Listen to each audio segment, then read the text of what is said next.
കാപ്പ ഉൾപ്പെടെ 28ഓളം സുപ്രധാന കേസുകളിലെ പ്രതിയായ കലാമണ്ഡലം ലക്ഷം വീട് കോളനിയിൽ പാളയം കോട്ടുകാരൻ വീട്ടിൽ റജീബ് 32 വയസ്സിനെ ചെറുതുരുത്തി പോലീസ് അതിസാഹസികമായി പിടികൂടി.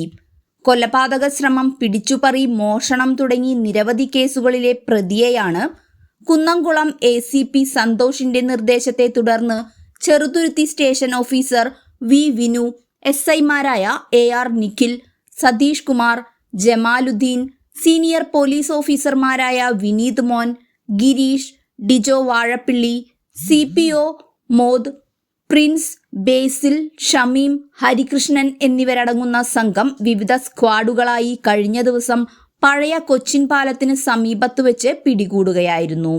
നിരവധി കേസുകളിൽ ജാമ്യത്തിലിറങ്ങിയ പ്രതി ആഷിഖ് എന്ന യുവാവിനെ കൊലപ്പെടുത്താൻ ശ്രമിക്കുകയും വാഹനം അടിച്ചു തകർക്കുകയും ചെയ്ത കേസിലാണ് പ്രതിയെ ചെറുതുരുത്തി പോലീസ് അറസ്റ്റ് ചെയ്തത്. തുടർന്ന് വടക്കാഞ്ചേരി കോടതി പ്രതിയെ റിമാൻഡ് ചെയ്തു.